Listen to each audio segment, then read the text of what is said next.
Chapter 2: The Process of Death. So, what you're calling as life right now is like a soap bubbles being blown. The entire yogic process or the entire spiritual process is to wear this bubble thin so that one day when it bursts, there is absolutely nothing left as it moves from the bondage of existence to the freedom of non existence or nirvana.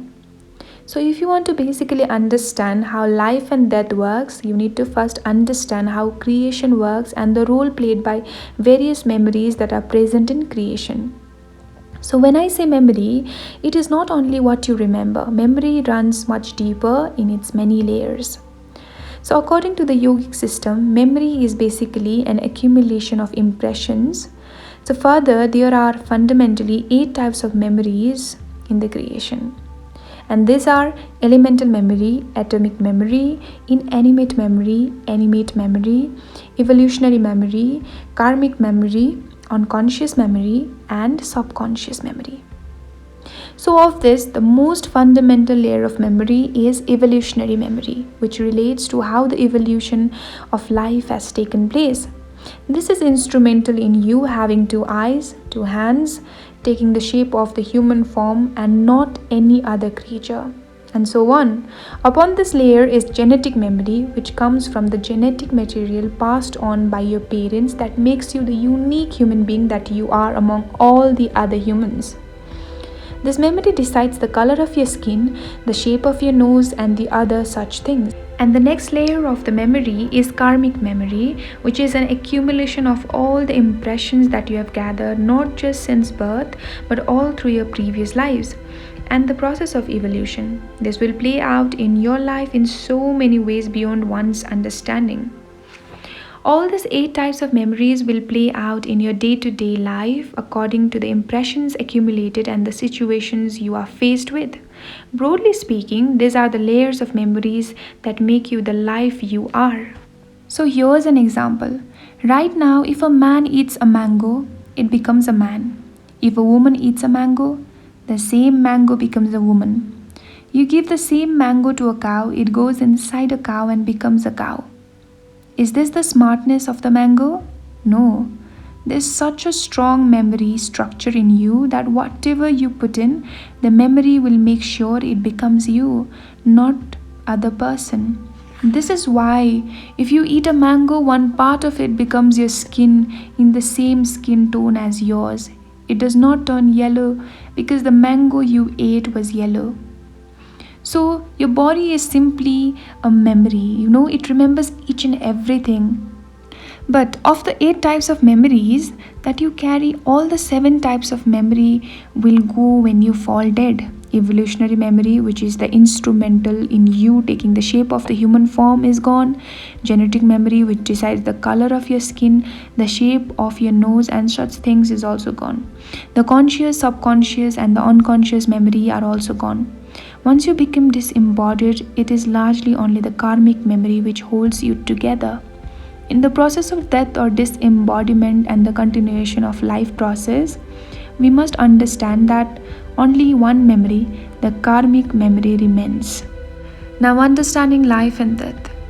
So, if you want to understand what happens during death, you must have some understanding of the mechanics of how a human being is built. In yoga, we look at everything, the entire organism, as the body. This body is a composition of the 5 sets.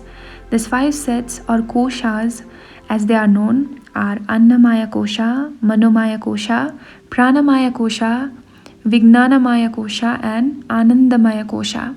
Each set has a distinct purpose and properties. The outermost periphery or outermost set of a human being is the physical body. It is called Annamaya Kosha. Anna means food, so we call this the food body. When you were born, you were just 2.5 or 3 kilograms in weight. Now you are about 20 times more. All that came only from the food and nourishment you ingested. So, what you call the body is just an accumulated heap of food. That is how it gets its name. And the second layer is the Manomaya Kosha. Mana means the mind. This is the mental body. It comprises your thoughts, emotions, and all the mental processes. both conscious and unconscious. Today, doctors talk a great deal about the psychosomatic nature of many ailments. This means that what happens in the mind affects what happens in the body. Every fluctuation on the level of the mind has a chemical reaction in the body, and every chemical reaction in the body in turn generates a fluctuation on the level of the mind. When you say the mind, people generally think it is located in one place. It is not so. The mind is not in any one place.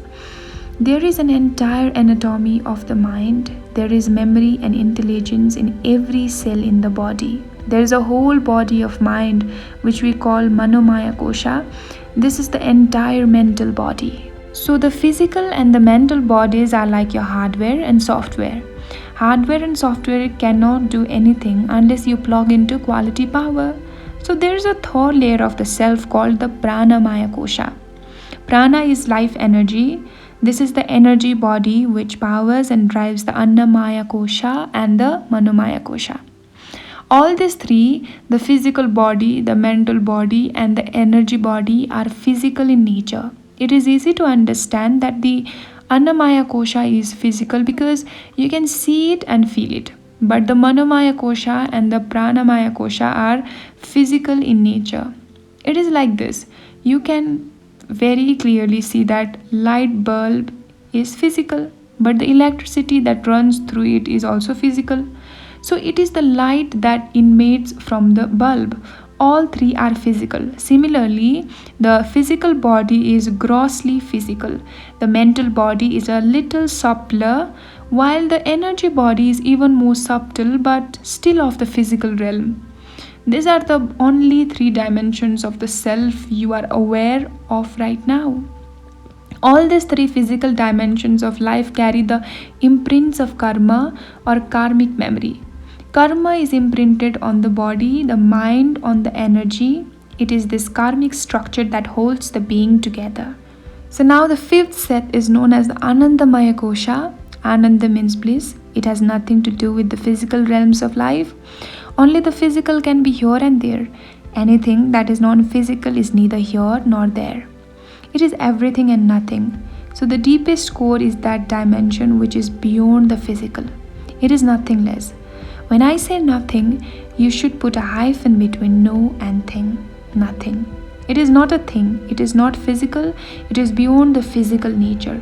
It cannot be described or even defined. So when someone drops dead, only their outermost seats, the Annamaya Kosha and the conscious parts of the Manomaya Kosha, are lost. One does not drop dead completely. The rest of the structure is still intact. It will seek another womb and manifest itself once again in the physical plane. This is why death is not dissolution. You will pop back in no time. But if the energy body, the mental body, and the physical body are taken away, the bliss body will become a part of the cosmos. Only if the energy body, the mental body, and the physical body are in place can they hold the bliss body in place. When they are no more, the bliss body is also no more. Now they are completely no more. This is the whole story of life, death, and dissolution. So in order to burst the bubble completely or to end the cycle completely, one needs to work on the karmic memory. Only then one can experience Anandamaya Kosha or the bliss body, which is free from everything. Otherwise, we have seen people attending suicide and believing death to be the ultimate solution. No, it isn't. You again manifest another womb and land again with the same karma. Therefore, you need to work on your karmic memory if you want to burst the bubble completely. So now in the next video, we will talk about the 5 vital energies and exiting gateways. Stay tuned. Bye-bye.